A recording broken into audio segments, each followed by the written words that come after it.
पांच चोर काम वासना, क्रोध, लोभ, मोह, अहंकार। ये पांच चोर कह लो, पांच रोग कह लो, आत्मा को लगे हुए हैं। इन पांचों का जबरदस्त प्रभाव है कि लोग अल्लाह वाहिगुरु मालिक के नाम से बिदक जाते हैं, नाम लेना ही नहीं चाहते। और बातों में दिन रात लगा लो, सारा दिन बोलते रहेंगे, सारी रात बोलते रहेंगे, झूठ बोलते हैं, काम वासना की बातें करवा लो। यंग एज नौजवान बच्चे, ज्यादातर बुजुर्ग भी, काम वासना की यहाँ चर्चा शुरू हो जाए तो बहुत देर तक चलती रहती है।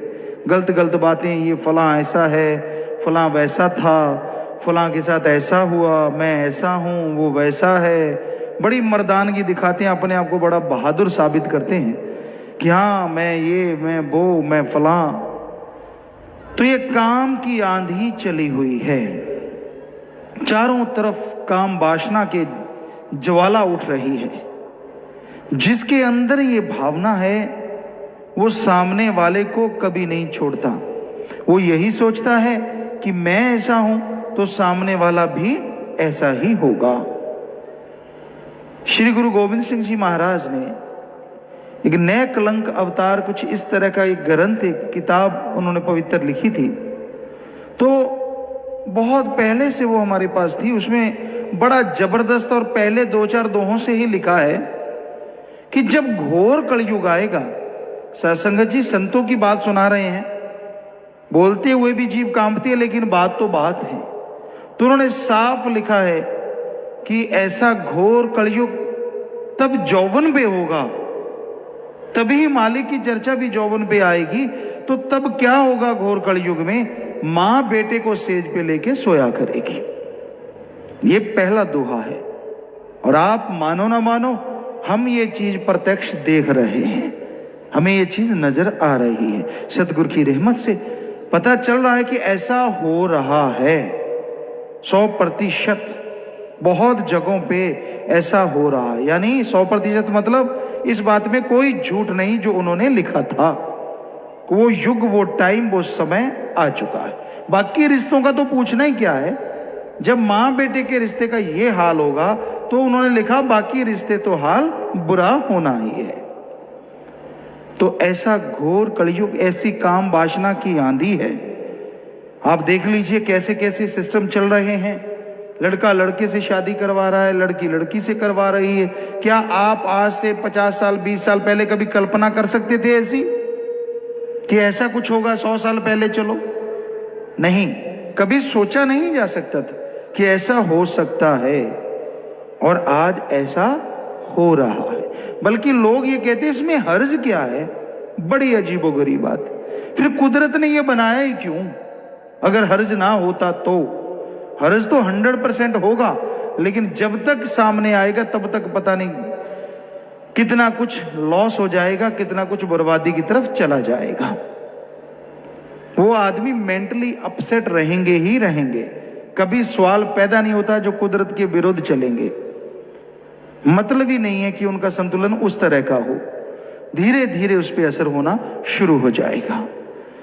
तो और बीमारियां पैदा होंगी, वो अलग से हैं। तो काम वासना की आंधी है, जिसे देखो वो निगाह से आदमी को तौलता ही इसलिए, ये कैसा है, कैसी बनावट है, कौन है, कैसा, किस तरह, और कोई मतलब नहीं है। उसकी निगाह एक्सरे यही करती है। क्या मां, क्या बहन, क्या और रिश्ता, सब खाक में मिलते जा रहे हैं। विषय विकार का तूफान खड़ा हो गया है, भक्ति को बहाए ले जा रहा है। काम वासना की आंधी में लोग पगला गए हैं। इंसान जब काम वासना में डूब जाता है तो उसके लिए और कोई चीज नहीं रहती। ना उसके लिए कोई ये होता है कि चलो गलती हुई माफी ले लूं, चलो मेरे से ऐसा बोला गया मैं माफी ले लूं। अहंकार, क्योंकि अहंकार भी तो एक चोर है, वो काम वासना के साथ मिल जाता है।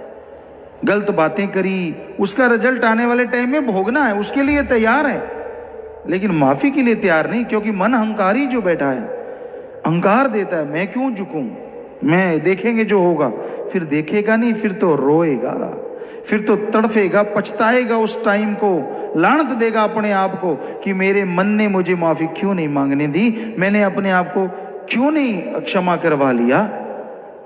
तो काम वासना की अंधेरी तूफान उठा हुआ है, इसमें डूबे जा रहे हैं। क्या छोटा क्या बड़ा, कोई मालिक का प्यारा है जो बचा रह सकता है।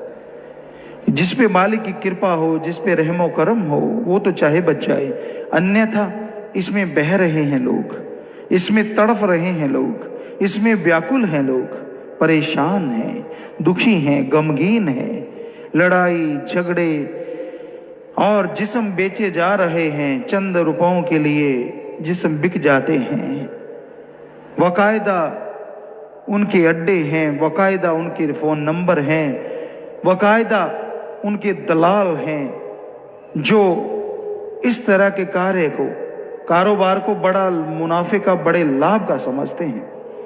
तो बताइए समाज किस ओर जा रहा है, किस तरफ जा रहा है? उसी तरफ जिसके बारे में संतों ने, पीर पैगंबरों ने, ऋषि मुनियों ने सैकड़ों साल पहले बता दिया था कि ऐसा घोर कलयुग आवेगा, भयानक कलयुग, घोर कलयुग। यहां सब चीजों के फरकच्चे उड़ रहे हैं। काम वासना की आंधी में लोग गुरु पीर पैगंबर किसी को नहीं बख्शते। बुराइयां जिसके अंदर आ जाएं, वो बुराइयां मिले तो खुश, ना मिले तो ना खुश। तो ऐसे घोर कलयुग के समय में सुमरण ही एकमात्र सहारा है। सुमरण से ही विचार कंट्रोल हो सकते हैं, और कोई तरीका नहीं। फिर है क्रोध, काम वासना का ही संगी साथी है, दोनों का आपस में ही कोई तालमेल है। तो ये क्रोध में पड़ के जीव अपनों का अकाज कर देता है। एकदम से गुस्सा आया और गुस्से में अपने मां, बहन, बाप, बेटा, भाई, बेटी, किसी को भी बुरा बोल देता है, किसी को भी बुरा कह देता है। बाद में कितना भी पछताना पड़े, क्योंकि अहंकार साथ में है, वो तो सबके साथ जुड़ा हुआ है। क्रोध में बोल दिया, फिर उसकी सॉरी या माफी नहीं मांगता, बल्कि अकड़ता रहता है। हालांकि उसकी आत्मा उसे कुचेटती है अंदर ही अंदर, तूने ऐसा किया जिंदगी में, जो महा गलती थी, तूने गुस्सा किया, तूने बर्बाद किया, तूने ये किया, तूने वो किया। भक्त के अंदर तो जरूर आत्मा उसको आवाज देती है, चाहे कोई माने ना माने। वो अलग बात है कि अहंकार की वजह से कभी नीचा नहीं होता कि हाँ मेरे से ऐसा हुआ, मैं उससे माफी मांग लूं बेटा, मैं गुस्से में आके ऐसा कर बेटा, बुरा ना मानना, तुझे बुरा लगा तो मैं माफी चाहता हूं। क्यों? माँ बाप हैं तो क्या हुआ, गलती तो आपने की है, बुरा तो आपने बोला है, इसमें ऐसा करने से क्या आप नीचे हो जाएंगे? हमारे ख्याल से तो आप महान हो जाएंगे। पर अगर आपके बच्चे बिगड़ैल हैं तो बात अलग है। तो ये घोर कलयुग, बच्चों से गलती हो जाती है, माँ बाप को गलत बोल दिया, वो कौन सा झुकते हैं? माँ बाप तो जन्मदाता है, झुक जाएं कि गलती हो गई, हम आपको गलत बोल बैठे, हमें क्षमा कर दो। ना जी, बच्चे अपनी जगह फन उठा के रखते हैं। तो इस तरह क्रोध में लोग एक दूसरे को मार देते हैं। गुस्सा आया, बस कुछ नहीं दिखता, भाई भाई का कत्ल पल में कर देता है। वो खून दोनों की रगों में जो एक ही दौड़ रहा था, एक ही मां की गर्भ से पैदा होने वाली औलाद, एक ही बाप की छत्र छाया के हेठ पल बढ़ के बड़े होने वाले बच्चे, एक दूसरे के लिए अपनी जान कुर्बान करने तक की सोचने वाले भाई, भाई का कत्ल करने को तैयार हो जाते हैं। क्योंकि क्रोध चीज ऐसी है, लोभ लालच की वजह से मत मर जाती है और क्रोध में आके बर्बादी का मंजर सामने आ जाता है। क्रोध भी एक महाबीमारी की तरह, जैसे आपको बताया कि सबसे पहले काम वासना है, तो क्रोध भी बराबरी है, वो भी कोई कम नहीं है। किसी को हाथ लगा के देखो, बड़ा बुरा हाल है। इस पे आपको एक बात सुनाते हैं। एक बिच्छू बेचने वाला आया, बिच्छू बेचते बेचते लोगों को कहने लगा, भाई बिच्छू लेना है, बिच्छू लेना है। कहने लगे क्या रेट है? बड़ा था, कहता जी इसके 2 रुपए। कहते ये छोटा, कहते इसके भी 2 रुपए। कहते यार वो छोटा सा है, वो बड़ा है, कहता हाथ लगा के देखो डंक एक जैसा मारते। आज भी हाल ऐसा ही है, छोटे को ले लो बड़े को ले लो, जिसको देखो गुस्सा तो नाक से नीचे आ गया है, मुंह पे है। पहले कहते थे नाक पे 2 उंगल ऊपर तो था, आजकल तो मुंह पे ही है, नाक तो गई बात। बस जरा सा देखो सही तमाशा, फिर गुस्से में लाल पीला और पता नहीं क्या क्या बक रहा है, क्या बोल रहा है, कुछ समझ नहीं आती। तो गुस्से ने भी घरों के घर बर्बाद कर डाले हैं। आपको बाद में बताएंगे इनको कंट्रोल कैसे किया जा सकता है, पहले इनकी चर्चा कर दें। फिर है लोभ लालच। लोभ है सर्व पाप का बाप। लोभ लालच यहां आता है, बाकी के पाप तो अपने आप ही जुड़ते चले जाते हैं। लोभ लालच आ गया कि यार भाई बीमार है, बहुत ज्यादा बीमार है, अगर मर जाए, अभी शादी तो हुई नहीं, इसका हिस्सा मेरे नाम आ जाएगा। कहां पहले लोग मन्नतें मांगा करते, प्रार्थनाएं किया करते कि हे प्रभु मेरे भाई को कुछ ना हो, चाहे मेरी आधी उम्र उसको लगा देना, ये सही सलामत रहे, मेरा कोई बात नहीं। लेकिन आज तो उल्टा है, आज मन्नत मांगते हैं कि मालिक भाई को जल्दी उठा लेना ताकि इसका हिस्सा मुझे मिल जाए। बाप बीमार है, ये सही है कानूनी तौर पे कि वसीयत लिखवा लो, अच्छी बात है, कोई झगड़ा ना पड़े, लेकिन बिना बताए कई अंगूठे वगैरह लगवा लेते हैं अनपढ़ माँ बाप से, सारी जायदाद हड़प जाते हैं। कई भोले होते हैं, अपने भाइयों पे एतवार कर लेते हैं। पढ़े लिखों को हमने लुटते देखा है। परम पिताजी कब से कहने लगे हैं कि रहना मस्त ते होना होशियार चाहिए। पर मोह ममता चीज ऐसी होती है, अगला चोर मोह ममता, लोभ लालच। मोह ममता में पड़ के आदमी अपने भाइयों पे, बहनों पे, परिवार पे आंखें मूंद के एतबार कर लेता है, और फिर वो लूटता रहता है, लूटता रहता है, लूटता रहता है। वो आंखें मूंद के बैठा रहता है, यार मेरा भाई है, ले मेरा खून है, ऐसे थोड़ी ना। और जब पता चलता है तब तक तो बहुत लूट चुका होता है। बहुत जगहों पे हमने ऐसा होते देखा कि बुरा हाल हो जाता है। तो ये मोह ममता नहीं तो और क्या है, बताइए और क्या है। सचेत रहना, बेबरा जी के वचन है कि मस्ती रखो लेकिन सुचेत रहो, 4 आंखें करके भी रहो, कानूनी तौर पे जायज जो है उसके अनुसार चलो। आंखें मूंद के ऐसे दस्तखत कर दिए, हस्ताक्षर कर दिए, अंगूठे लगा दिए, ये कहां की सियाणप है, किसने कहा ऐसा करने को। तो मोह ममता अगला चोर, वो ऐसे करवा देता है।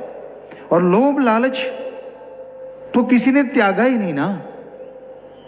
हर कोई देखता है कैसे ज्यादा कमा लें, कैसे ऐसे कमाएंगे तो ऐसे फायदा हो जाएगा, ऐसे करेंगे तो ऐसा हो जाएगा। इस तरह की चर्चाएं चलती रहती हैं। सारी सारी रात प्रोग्रामिंग होती रहती, कैसे करेंगे, कैसे ठगी मारें, कैसे बेईमानी करें, किस तरह से पैसा डबल चौगुना 10 गुना 20 गुना हो जाए। और उसके लिए फिर सामने जो भी आए उसका सफाया, चाहे भाई हो, बहन हो, माँ हो, बाप हो, कोई भी हो, क्या मतलब किसी से। उनका तो मकसद पैसा होता है। हालांकि ऐसा पैसा फलता फूलता नहीं है, आदमी रोगों का घर बन जाता है, घरों में परेशानियां आ जाती हैं, दुख तकलीफें आ जाती हैं, अंदर की आत्मिक शांति चली जाती है। ये हकीकत है। समय लग सकता है, आगे पीछे हो सकता है, लेकिन होता है ऐसा। तो मोह ममता में भी अंधे ना पड़ो, कहीं कहीं मालिक को ही छोड़ देते हैं। मोह ममता में पड़ के अपने सदगुरु मौला पे भी उंगली उठाने लगते हैं। मोह ममता चीज ऐसी है। अपना बेटा, अपनी बेटी, अपना परिवार बहुत अच्छा लगता है, किसे नहीं लगता, और सोचता है कि यही सब हीरे जवाहरात के बने हैं, बाकी सब तो बेवकूफ हैं। और उनकी बातों पे विश्वास कर करके, उनकी गलतियों को नजरअंदाज करके जीव का कई बार मन हावी हो जाता है और मालिक से भी मुंह फेरने लगता है। मोह प्यार, मोह ममता बड़े ही जालिम हैं। बच्चों को प्यार करना, अच्छे संस्कार देना, ये तो माँ बाप का एक कर्तव्य है, फर्ज है, ये कोई मोह ममता नहीं है। पर उनकी गलत बातों को अनदेखा करना, उनकी किसी भी बात को टोकना ना, उनको किसी को बुरा करते देख, बिना वजह दुखी देख उसको नजरअंदाज करना, और बल्कि दोष उसको देना जिसका कोई दोष ही नहीं होता। तो ये मोह ममता है। मोह ममता की बारीक जंजीरें होती हैं, आदमी को इस कदर जकड़ के रखती हैं कि क्या मजाल इसे हिल जाए। जितना दिखावा कर लें, जितना मर्जी मालिक प्यार बख्श दें, जितने मर्जी परोपकार कर दें, जितने मर्जी कर्म काट दें, ना ना ना ना, वो तो कुछ भी नहीं। दुकान पे जाते थे, आगे सामान लेते थे और बदले में जो तिलों का या कुछ ऐसा कुछ मिलता था उसको रूंगा झूंगा कहते थे, दुकान से ले लेते थे, वो फ्री में आता था। आजकल राम मालिक की सतगुरु की जो दया में रहमत है उसको तो रूंगा झूंगा समझते हैं। रिश्ता तो हमारा माँ मेरा बाप मेरा ये कर देगा वो कर देगा, चलेगा पता जो कर देगा, देखिएगा कितना कर देगा कोई। क्यों? क्योंकि दोनों जहां का साथी तो सिर्फ सतगुरु मौला अल्लाह वाहिगुरु राम है, वही तो साथ दे सकता है। माँ बाप तो शादी हो गई, तू जान तेरा काम जान। बल्कि ये कहा जाता है बेटी यहां से डोली उठी है वहां से अर्थी उठ जाए, बस मतलब सीधी सी होती है बात कि हमने तो बस इतनी देर बहुत है, अब आगे तू जान तेरा काम जान। तो सतगुरु अल्लाह वाहिगुरु राम से जो प्यार करते वो जानता है कि उसकी औलाद छोटी ही रहती, बड़ी तो होती ही नहीं, हर समय संभाल करता है, हर समय ख्याल रखता है। तो भाई इस तरह लोभ लालच में पड़ के लोग मालिक को ठुकरा देते। फिर है अहंकार।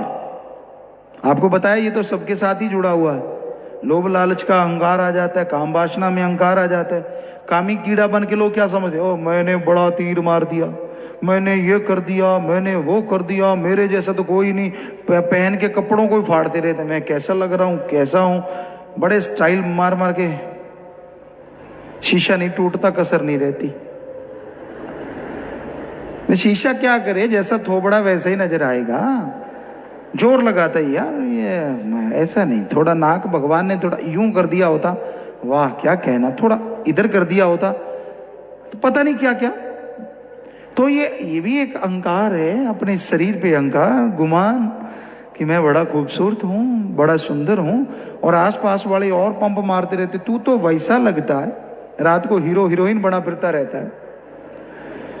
वो कौन सा जीने देते हैं, थोड़े बस वो पंप मार मार के शुक्र है आदमी गुवारा हो तो फट जाए, पर आखिर आदमी भी कभी फट जाता है। इतना उसको लगता ही नहीं कि मैं वो आदमी हूं, उसको लगता ही वो है, वैसा स्टाइल वैसा चलना, क्योंकि नाम जो ले दिया कि तू वैसा है। तो भाई कौन कैसा है ये तो मालिक जानता है, लेकिन ये अहंकार है। फिर धन दौलत का, जमीन जायदाद का, अच्छी दौलत है, अच्छा पैसा है, अच्छी गाड़ी है, अच्छे बाल बच्चे, घर बढ़िया है, तो एंट एंट के कदम रखता है, कहता आदमी तो मैं ही हूं बाकी तो कीड़े मकोड़े हैं। गरीब को तो समझता ही कुछ नहीं। इसके साथ साथ फिर औलाद ज्यादा है, कहता है मेरे सामने बोलेगा कौन, उसका अहंकार है। राज पहुंच है, उसका अहंकार है। लोग डरने लगते गांव में, यार इसको मत छेड़ो, इसकी तो ऊपर ऊपर तक पहुंच है, पंगा मत लेना, और वो भी मूंछों के 4 बाल उखाड़ देता है मरोड़ मरोड़ के, कि पता नहीं मेरा हाथ कहां तक है, समझते नहीं मैं क्या चीज हूं। लोग भी बेचारे चुप रहते हैं, गरीब गुरुआ, कोई बोलता ही नहीं, ना यार इससे ना पंगा लो, इसका तो काम भाई टेढ़ा है। तो ये भी एक अहंकार है। तो मन का सूक्ष्म अहंकार, कई गुपचुप, बड़ा सादगी है, बड़ा दिखने में यूं लगता है भाई ऐसा तो सादा आदमी नहीं है, लेकिन वो देखता रहता कौन कैसा है, क्या है, अच्छा मैं ही समझदार हूं, बाकी सारे पागल फिर रहे हैं, अकल ही नहीं दी मालिक ने। अंदर अहंकार ही अहंकार, अहंकार से बुरा हाल, मन का सूक्ष्म अहंकार, इसे कहते हैं मन का सूक्ष्म अहंकार।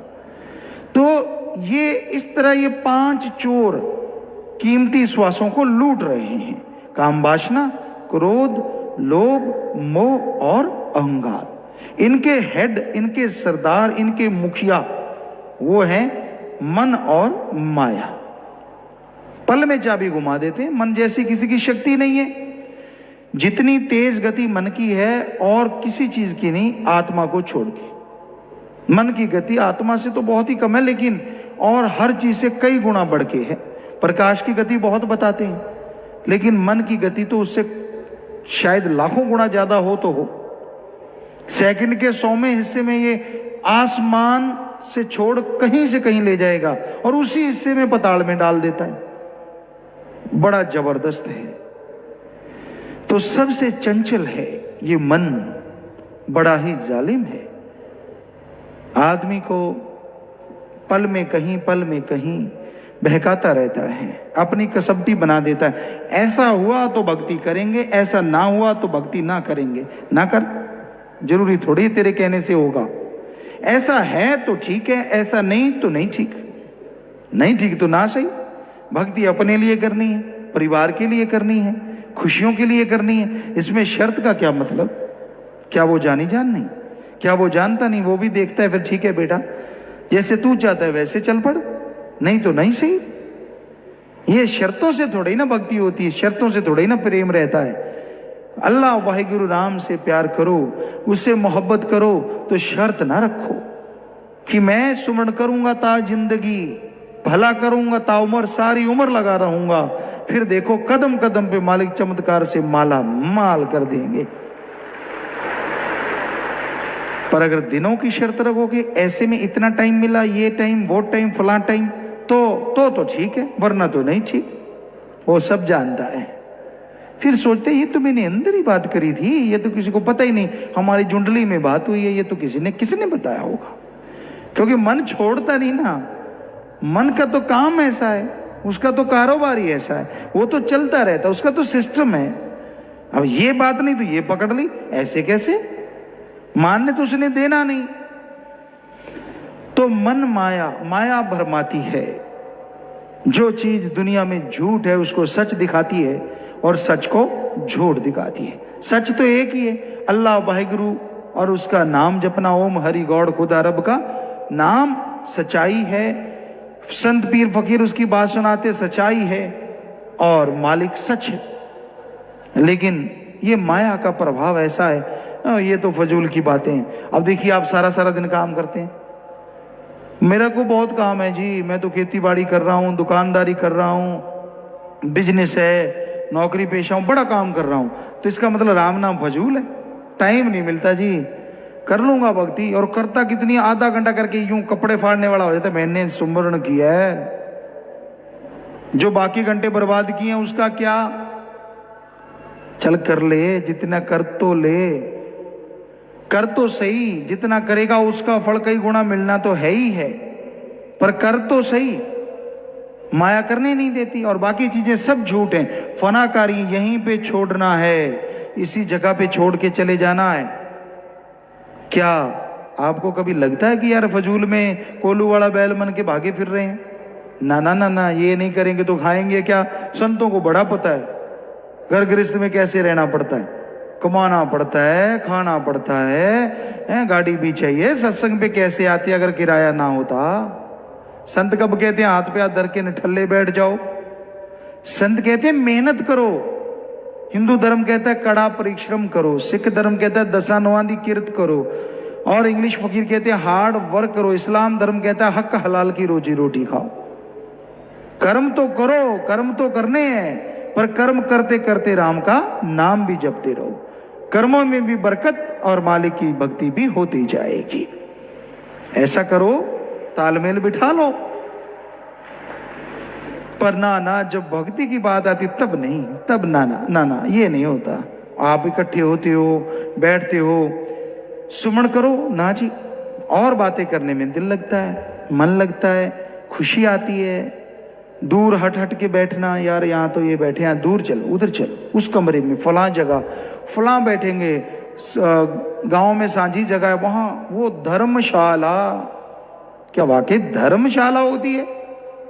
वहां तो ताशशाला लिखना चाहिए। ताश के पत्ते चल रहे होते हैं, या कई जगह पे देखा 12 बीटी, पता नहीं कौन सी बीटी चल रही होती। हम ये नहीं कहते कि खेलना नहीं चाहिए, लेकिन आप सुमन के टाइम तो सुमन करो। चलो बाकी टाइम आप कुछ खेलो, कुछ आप खेलने के लिए और बहुत कुछ है जिससे शरीर स्वस्थ रहे, दिमाग स्वस्थ रहे। तो बुरी चीज ना करो, जुआ ना खेलो। खेलने में तो जुआ भी आ गया जो बर्बादी कर देता है। लगाने में सट्टा आ गया, मत लगाओ, कहीं इसमें मन लग जाए। सट्टा कर पट्टा, बर्बाद हो जाता है सब कुछ। तबाह हो जाता है। सुन लो, मान लो तो घर में खुशियां खुशियां हैं। तो इन सबसे बचने के लिए 7 हो गए, काम, वासना, क्रोध, लोभ, मोह, अहंकार, मन, माया। 7 ने जीव को बुरी तरह से फंसा रखा है। इनसे बचने का एकमात्र उपाय है सुमन करते रहो, काम धंधा करते हुए, सेवा के लिए टाइम निकालो। अरे प्यार करना है तो अव्वल दर्जे का अल्लाह मालिक सतगुरु मालिक से करो, दृढ़ विश्वास के साथ करो, तो ना अंदर कमी रहे ना बाहर कमी रहे। दोनों जहां की खुशियों से आप माला माल हो जाएंगे और गम चिंता परेशानियों से आजाद हो जाएंगे। चोर चोरी करे आधी रात को जी, ये लूटे दिन भर भात को जी, ये डरते किसी से कभी नहीं, जब जी चाहे तब लूट लिया। चोर आमतौर पे चोरी करते हैं जब सारे गांव में, शहर में नींद आ जाती है लोगों को।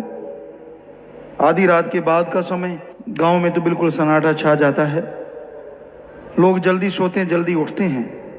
तो शहरों में भी ऐसा ही है, लेट सोते हैं और फिर तो आधी रात के बाद तो उनका सोना शुरू होता है और उठते तो फिर दिन दोपहर को हैं।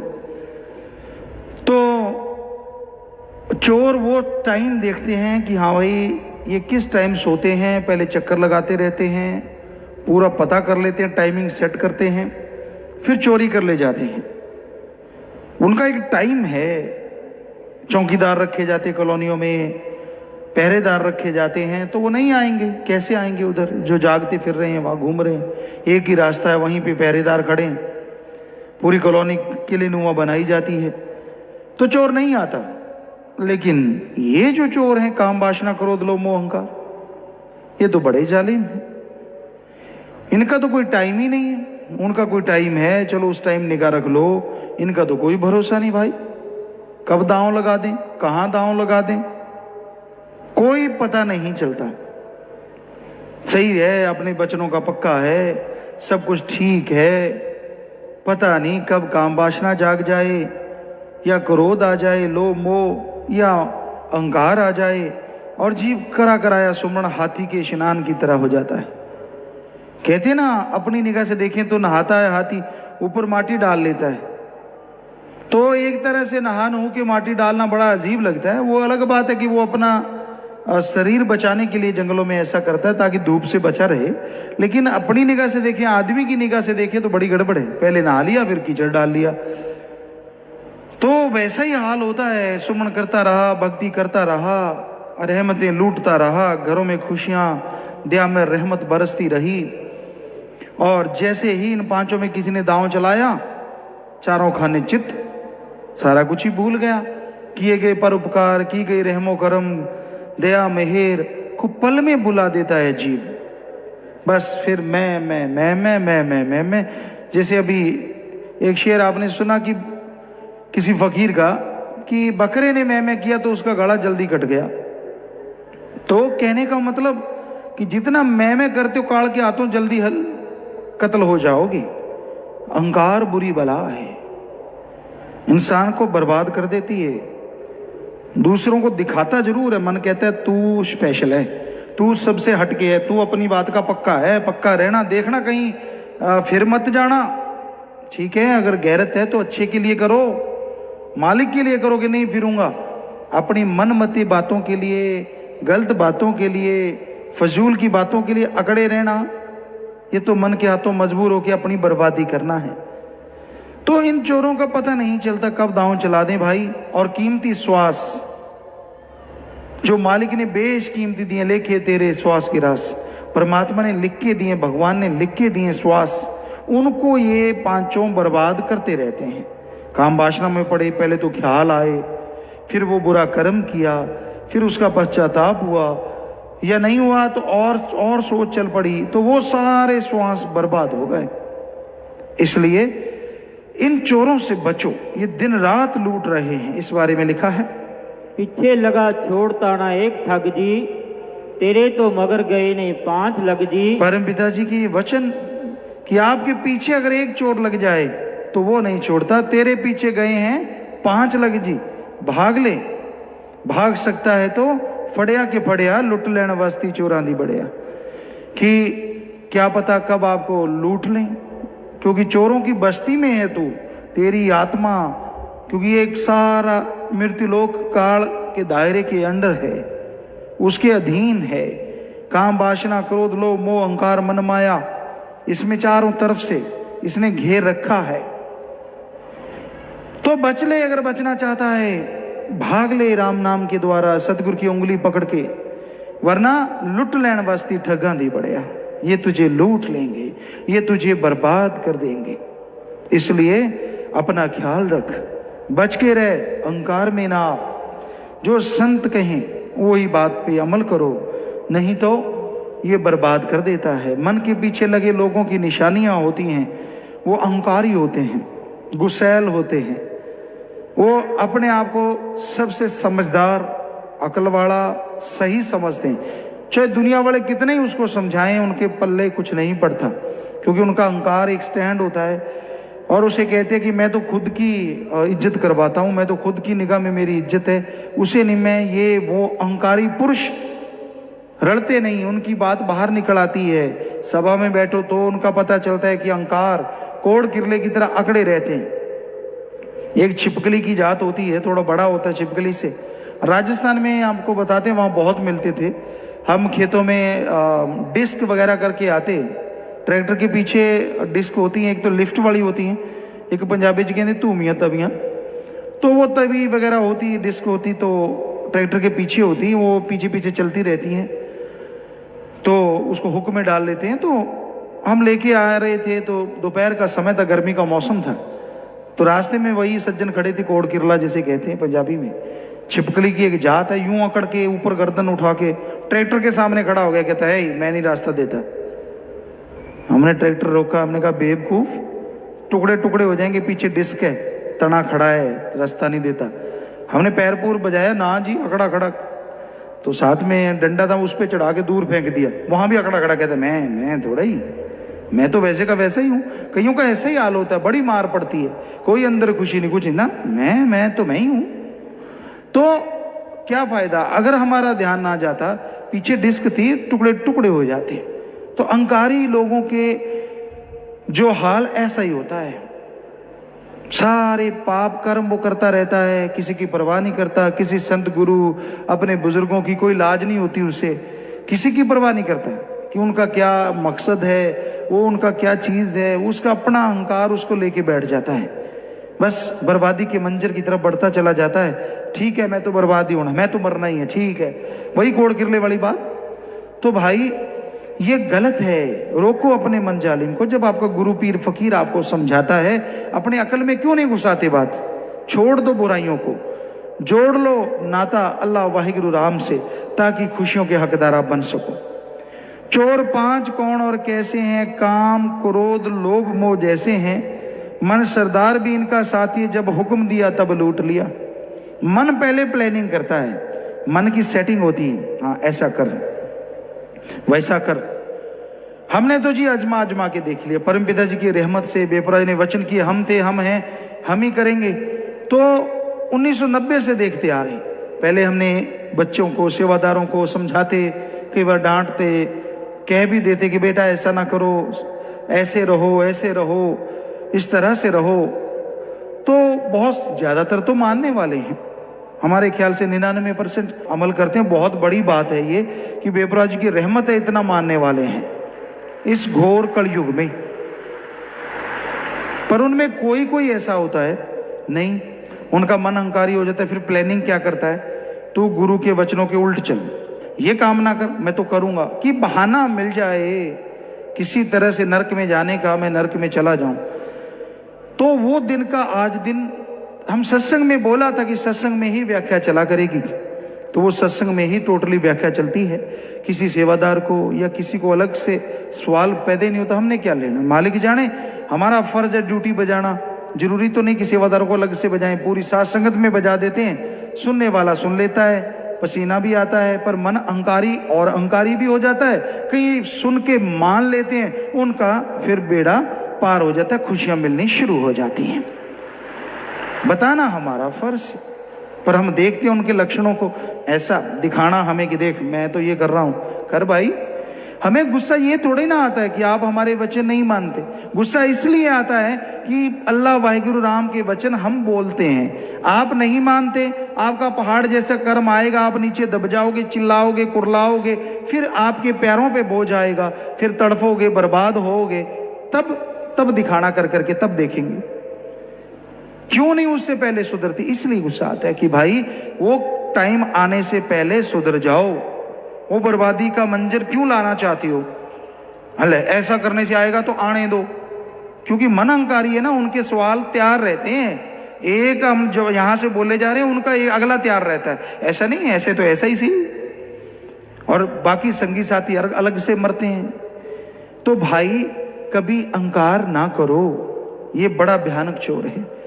मन सरदार है, ये मन की प्लानिंग होती है, ऐसे करो, वैसे करो, ये करो, वो करो। मन इंसान को भरमाता है। तो मन हुक्म देता है, आदेश देता है, और जीव को ये पांचों चोर टूट पड़ते हैं और जीव बर्बाद होता चला जाता है। राखे इन चोरों से भाई ना, कोई बाप संबंधी माई ना, धन अकल काम कोई देवे ना, किले सत्संग में पीछा छूट गया। बेपरवाह जी ने बताया, इन चोरों से अगर बचना चाहते हो तो सत्संग का किला, परमपिता जी के वचन 100% सच थे, सच हैं, सच रहेंगे, झूठ हो नहीं सकते, कि इस किले में, इस दायरे में, ये अगर संतों के वचन सुनो, ध्यान से अमल करो, तो इसमें सारी जिंदगी के लिए किला, ये कवच बन जाता आपके लिए, और आप इन पांचों से बच जाते हैं।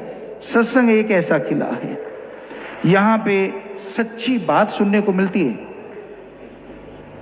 मन के ठोकरें पड़ती हैं, मन के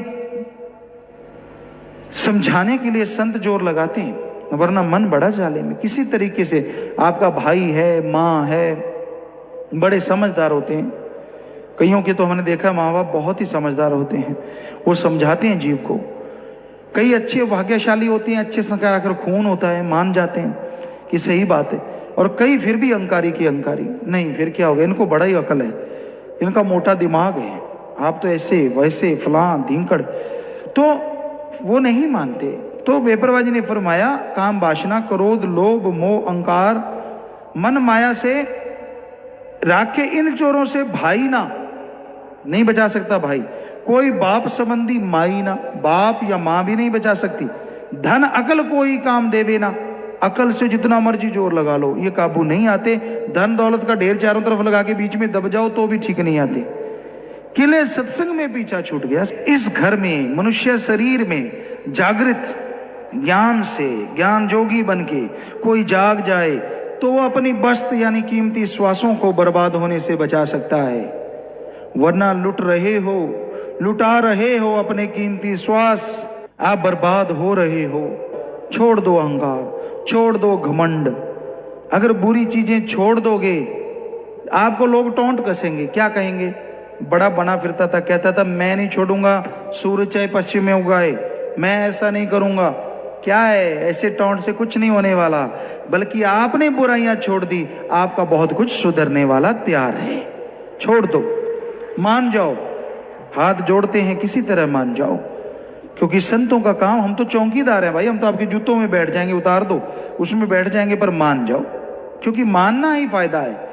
हमें कोई हेंगड़ी थोड़ी है कि हम आपको रोब मार के कहते हैं कि मान जाओ, हम तो हाथ जोड़ते हैं, कहते हैं कि जूतों में बैठने को तैयार है, मान जाओ। क्यों क्यों, हमें क्या मिल जाएगा उससे?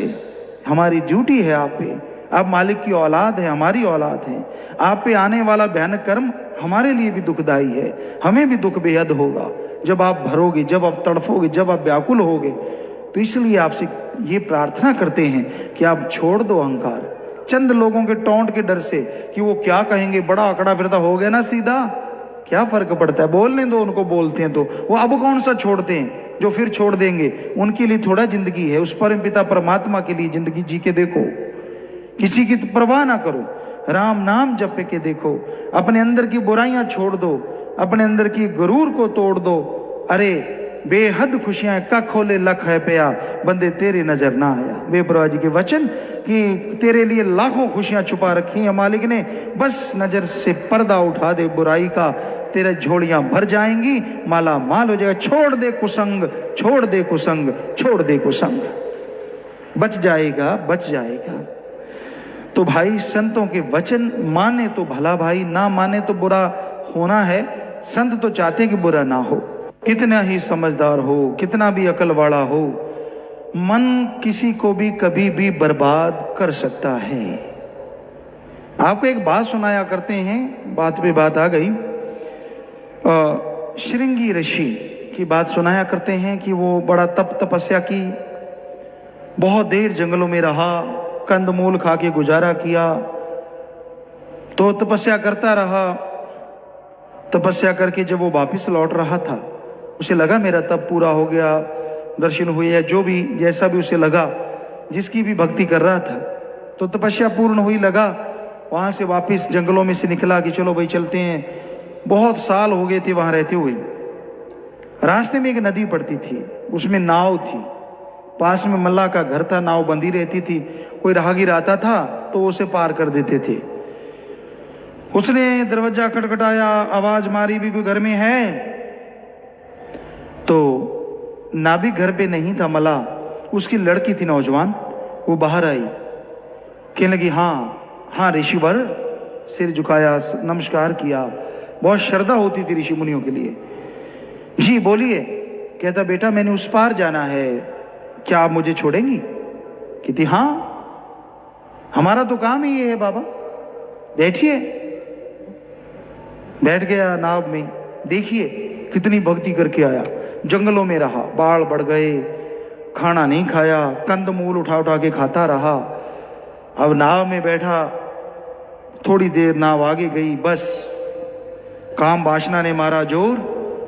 कभी आदमी देखा नहीं था, बहुत साल हो गए थे, सैकड़ों, दूर था, देखा सामने लड़की औरत बैठी है, बहुत नौजवान है, मन डोल गया, काम वासना में खो गया, और इतना जोर काम वासना ने मारा, सारा कुछ भूल गया। जिसको बेटा कहा, जिसको कहा कि चल बेटा मुझे पार कर, क्योंकि संतों का काम, ऋषि मुनियों का बेटा, तो कहने लगा भाई मेरी बात सुन लड़की, नाव को रोक दे। उसने रोक दी भी, कोई ऋषि मुनि ने हाँ बाबा बोलिए क्या कहना चाहते हैं आप? कहने लगा मैं आपसे संबंध बनाना चाहता हूं, शादी करना चाहता हूं। कांप गई वो लड़की सिर से पैर तक, कहने लगी बाबा आप में खुशबू आ रही है तपस्या की, आपके चेहरे पे तप है। देखिए ज्ञान दे रही है एक मलाह की लड़की उसको, जो सैकड़े साल तपस्या करके आया। आपके तो बड़ा तेज है, आपके तो बड़ी चमक है, आप तो पहुंचे हुए संत हैं, ये क्या बोले आप? मेरे में तो बदबू आती है, मैं तो मच्छी खाती हूं, सुबह भी मच्छी, शाम को भी मच्छियां पकड़ना, मछली को खा लेना, मछलियां खाना ही हमारा काम है, हमारे में से बदबू आती है। उसने सोचा इस बहाने इसको ज्ञान आ जाएगा। कहता अच्छा बदबू की वजह से? पानी की अंजलि भरी, कहता जा गंधारी हो जा, यानी खुशबूदार हो जा। उसने जैसे उसके ऊपर पानी पड़ा, उसमें से महक उठने लगी, खुशबुएं आने लगी। उसने फिर कहा, दिन का समय था या रात का अब ख्याल में नहीं, कि जो भी चंद्रमा सूरज जो भी थे, तो उसने कहा कि हे ऋषि ये ठीक नहीं है, आप गंधर्व विवाह को उतावले हैं, ये ठीक नहीं है, सूरज देवता या चंद्र देवता देख रहे हैं। कहता अच्छा ये अड़चन है?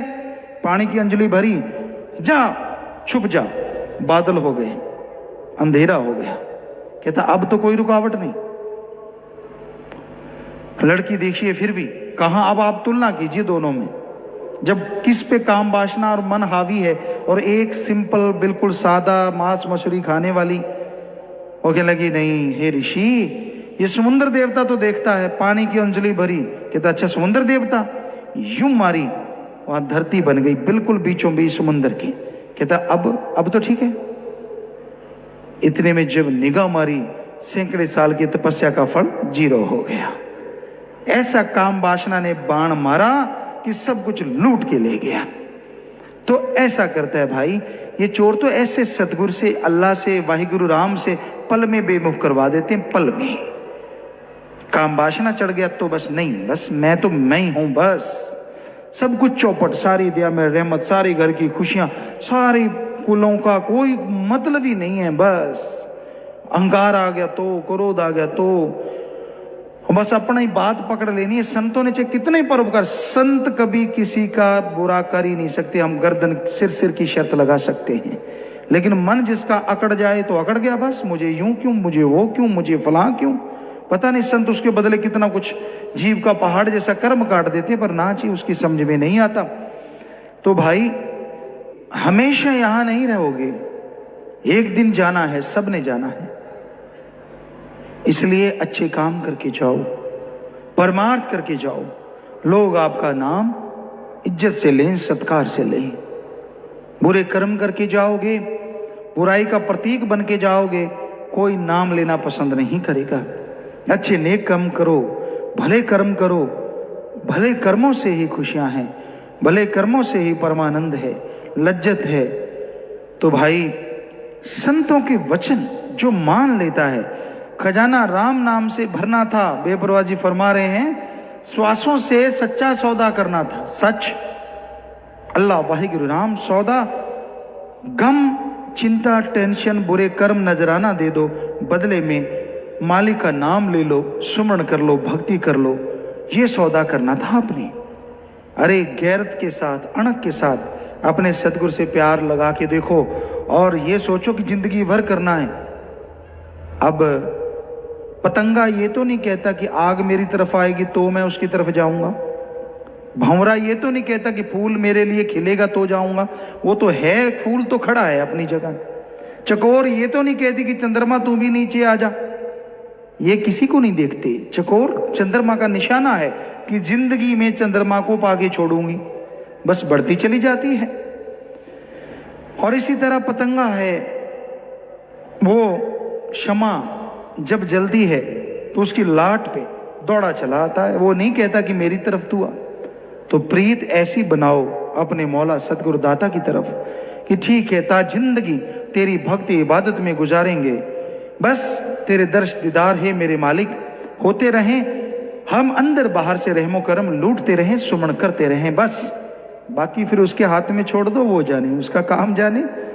करके तो देखो, चल के तो देखो, वचनों पे अमल करो कि मैं मानूंगा सारे, कितनी की बड़ी चीज है, कुछ मान सकते हो आप, बस मन आपका हरामी है जो मानने नहीं देता। सुमन से इसको लड़ते रहो, सुमन करते रहो तो मन रुकता रहेगा और आप नेकी के कर्म में आगे बढ़ते जाओगे। तभी ये धन से को बचाया जा सकता है, तभी खुशियां हासिल हो सकती हैं। इंसान हर समय हर पल उस मालिक की दया में रहमत को, कृपा दृष्टि को हासिल कर रहा है, लेकिन महसूस नहीं करता, उसे समझ नहीं पाता। इसलिए सब कुछ होते हुए भी इंसान कंगाल है। परमपिता परमात्मा का रहमो करम मूसलाधार बरसता आ रहा है, उसमें कभी कोई कमी नहीं आई, पर इंसान की कमियां इंसान को उस अनहद वाणी से, उस परमानंद से, रस से दूर रखती हैं।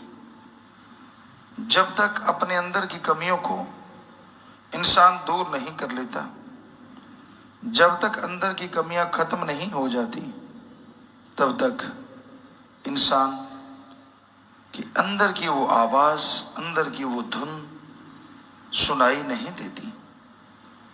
और वो धुन सुनने से तमाम गम, दुख, दर्द, चिंताएं मिट जाया करती हैं, परमानंद की प्राप्ति होती है, जो हमेशा बना रहता है, परमानेंटली, ना कि टेम्परेरी, हमेशा बना रहता है। वो आनंद, वो लज्जत, वो खुशी इंसान के दिलो दिमाग में छाई रहती है, और इंसान उन खुशियों को हासिल करके जिंदगी बहार की तरह गुजारता है। जैसे कीचड़ में कमल रहता है, इसी तरह इंसान इस चलते बलते भट दुनिया में अपना जीवन यापन करके मालिक की गोद में विराज के निज धाम चला जाता है। संसार में बहुत तरह के दुख हैं, गम है, चिंता है, टेंशन है, परेशानी है, बेवजह दर्द है, बेवजह मन की पीड़ा है। जलते बलते भट में परमात्मा का नाम ही एक बेहद सुकून देने वाली ठंडक है। आप सुमरण करेंगे, सुबह शाम आप में चेंजेस आने शुरू हो जाएंगे। नफ़ शैतान काम वासना क्रोध लोभ मोह अहंकार मन माया की तरफ जो दौड़ता है वो काबू में आएगा। ये नहीं है कि सुमरण करते ही आपको कोई अलग से निशानियां आ जाएंगी। सुमरण करने से आपके बुरे विचारों पे आपका कंट्रोल ज्यादा हो जाएगा। सुमरण करने से विचार अंदर आ भी गए, आप उस पे अमल नहीं करेंगे। सुमरण करने से आने वाले विचार भी कम होते चले जाएंगे। तो सुमरण में ये शक्ति है, सुमरण में ये ताकत है कि अगर आपके अंदर कोई विचार उठता भी है, सुमरण करते ही उनका फल आपको नहीं लगेगा और आपके अंदर से वो खत्म हो जाएंगे। तो भाई सुमरन करो, मालिक का नाम जपो। ये आपके नफ़े शैतान को, मन जालिम को रोक सकता है। और कोई दवा नहीं और कोई तरीका नहीं जिससे मन रुक सके। मन तो दौड़ता है, नए नए सब्ज बाग दिखाता है। जब तक विवाह शादी नहीं होती, इंसान के अंदर होता है शादी क्यों नहीं हुई। शादी हो गई तो गुरुओं ने लिखा है फिर पे मुआमले, फिर चक्कर पड़ जाता है, तरह तरह के चिंताएं, तरह तरह के फर्ज अता करने पड़ते हैं। सारी खुशियां भूल जाते, फिर सोचते हैं बदकुंवारी ना थी यही पछताओ, काश काश मैं ऐसे होता। तब तो कहता था नहीं वैसे होता, अब कहता मैं ऐसे होता। मतलब संतुष्टि नहीं है। मैरिज नहीं है तो क्यों नहीं है, और हो गई तो क्यों हो गई। यानी जब तक संतुष्टि नहीं आएगी, कैसी भी लाइफ आपने चुन ली है, आपको सुख नहीं मिलेगा। यानी आपका मन शैतान दौड़ रहा है। क्या पता आप क्या क्या गुल खिला देते अगर ऐसे होते तो जो मालिक करता है अच्छा करता है, बुरा नहीं करता कभी किसी का। हाँ, संतुष्टि तभी आएगी जब आप सुमरण करेंगे, भक्ति करेंगे, इबादत करेंगे। सुमरन करने से संतुष्टि आती है, सुमरण करने से अंदर शक्ति आती है, जिससे आप अपने मन को कंट्रोल कर सकते हैं, जिससे आप मालिक की दया में रहमत के काबिल बन सकते हैं। इसलिए सुमरन जरूर किया करो, तभी संतुष्टि आएगी, तभी शांति आएगी। और मन के सब्ज बाग तो जबरदस्त हैं। आदमी कोई काम धंधा करते कहते छोड़ इसको, ये क्या है, जुआ खेल, शराब पी, फला काम कर, तुझे ये मिलेगा, तुझे वो मिलेगा, तुझे नज़ारे आएंगे, तू जिंदगी में ऐश करेगा, तू वहां घूमेगा, तू वो करेगा, गाड़ी होगी, जहाज होगा, फला होगा। सपनों पे किसका कंट्रोल है? कौन रोक सकता है सपना लेने से? पर बेवजह मन तरह तरह के सपने देता रहता है, देता रहता है, देता रहता है। तो ये मन के सपने ही इंसान को गुनाह की तरफ, बुराई की तरफ लेके जाते हैं। तो जैसे ऐसे सपने आए उसमें खुशी होने की कोई बात नहीं, बल्कि सुमरण करें कि भाई ये तो गलत ले जा रहा है, मुझे सब्ज बाग दिखा रहा है, ठगी मार ले, बेईमानी कर ले, लूट ले, फला काम कर ले, दौलत पल में आ जाएगी, फिर देखना तो माला माल हो जाएगा। ये नहीं पता कि जिंदगी कब चली जाए, इसका क्या भरोसा। तो तरह तरह के सब्ज बाग दिखाता है। तो मन से बच के रहो। मन का काम ही सब्ज बाग दिखाना है कि जिस लाइफ में आप रह रहे हैं उसमें खुश नहीं रखेगा, जिसमें नहीं रह रहे उसमें आपको सब्ज बाग दिखाता है। बाकी मर्जी आपकी, हम कभी किसी का बुरा नहीं सोच सकते, सबके लिए दुआ करते हैं मालिक सबको खुशियां बख्शे। पर मन से लड़ना सीखो, सुमरन के द्वारा, भक्ति इबादत के द्वारा। मन कंट्रोल है तो समझो सब कुछ है। मन जीते जग जीत। मन को आप जीत जाते हैं तो समझ लो सारे संसार को जीत गए, तमाम खुशियों को जीत गए, और फिर अंदर बाहर से खुशियों से आप लबरेज होते चले जाएंगे। सुमरन के पक्के बनो, आप उतावले ना बनो। 15 दिन सुमर के 2 महीने कर लिया, हाँ मैंने तो कर लिया जी, कोई फायदा तो हुआ नहीं जी, कुछ मिला तो नहीं जी, क्या है छोड़, बहुत जोर लगा लिया जी। क्या जोर लगा लिया? सारी जिंदगी बाकी गप मार मार के, बुरे काम कर करके जो जोर लगाया है उसका तो कभी गिनती नहीं की। नाम जप लिया थोड़ी देर, उसका तो रोब दिखाता है ना भाई। लगातार सुमन कर, लगातार भक्ति कर, लगातार इबादत कर, ताकि मालिक की कृपा दृष्टि के काबिल बने और खुशियां तेरे कदम चूमे।